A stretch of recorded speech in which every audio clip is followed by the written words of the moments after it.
Danny was the youngest detective in Riverside School. He didn't have a badge or a fancy magnifying glass like the detectives in movies, but he did have three things that were even better. A spiral notebook, a perfectly sharpened number 2 pencil, and the sharpest eyes in the entire 5th grade. No detail was too small. No mystery too puzzling for Detective Danny. His reputation was legendary on the playground. Did someone lose a library book? Danny would find it. Was there a mystery of who ate the last cookie from the bake sale? Danny was on the case. One sunny Tuesday morning, as the school bell was about to ring, his friend Mila rushed up to him, her face a storm cloud of panic. Danny. It's a disaster, she said, breathless. My blue backpack is missing. It's just gone. Danny, ever the professional, calmly flipped open his notebook to a fresh page. He scribbled case file number 27 at the top. Tell me everything, Mila.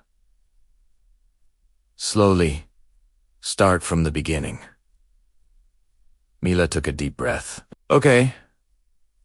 I had it this morning. I put it in my cubby, right next to Leo's green one. Like always.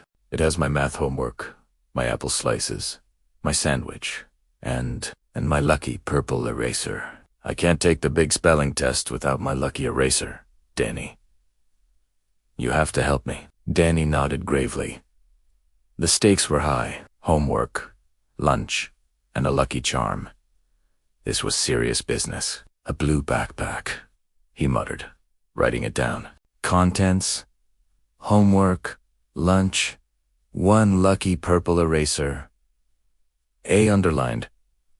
Purple eraser twice. Location last seen. Cubby. Next to Leo's.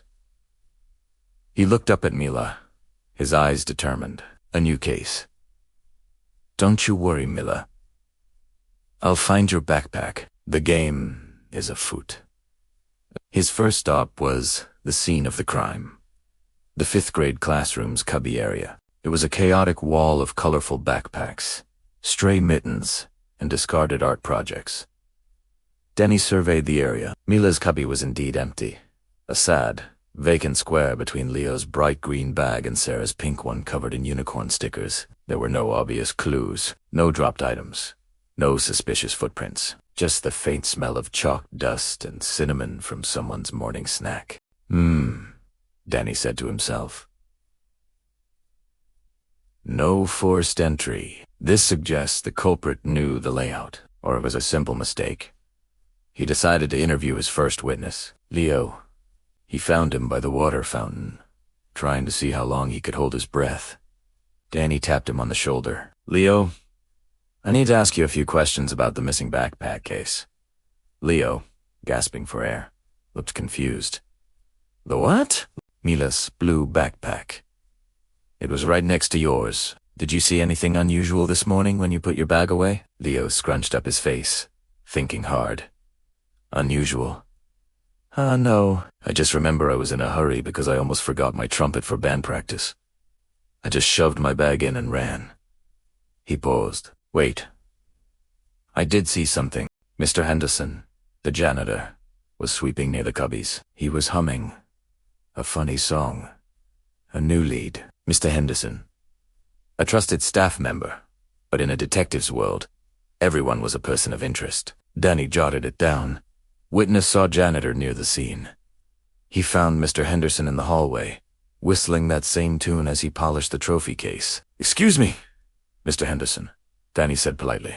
Mr. Henderson smiled. Well, hello there, Danny. What can I do for you? I'm investigating a missing item, a blue backpack. Did you happen to see it this morning near the 5th grade cubbies? Mr. Henderson leaned on his broom. A blue backpack, you say? Blue? Oh yes, I did see a blue one, but it wasn't in the cubbies. I saw one of the kindergarten teachers, Ms. Gable, carrying it into her classroom. She looked like she was in a bit of a rush. The plot thickened. Why would a kindergarten teacher have a 5th grader's backpack? Was this a simple mix-up, or something more complex? Danny thanked Mr. Henderson and headed straight for the kindergarten wing. The air down here smelled different, less chalk dust, more crayons and disinfectant wipes. He peeked through the window of Miss Gable's classroom. There, sitting on a tiny chair next to a table of finger-painting children, was a blue backpack. It looked exactly like Mila's. Danny knocked on the door. Miss Gable, a kind woman with paint smudges on her cheek, opened it. "Can I help you? I'm Detective Danny. I believe you may have my client's property," he said, pointing at the backpack. Miss Gable's eyes widened in realization. "Oh my goodness. Is this yours?" "One of my students, little Timmy, came in with it this morning. His is also blue, but he must have picked up the wrong one by mistake. His mom called a little while ago, wondering why he had 5th grade math homework. She chuckled. I was just about to bring this to the lost and found. Timmy's is probably still in your classroom."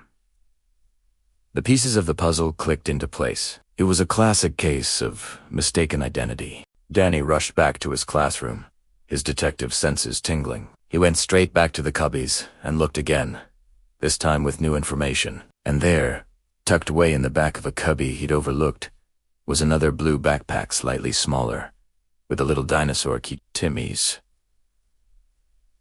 backpack?" He grabbed Mila's bag from the kindergarten room, performed a quick swap, and returned to find Mila pacing nervously by her desk. "Danny, any news?" she asked, her voice trembling. With a flourish, Danny presented her with the familiar blue backpack. "Case closed," he announced with a grin. Mila unzipped it frantically. Her math homework, her sandwich, her apple slices, and there it was, nestled at the bottom a small, slightly worn, but very lucky purple eraser. She beamed, her relief washing over her face like a wave.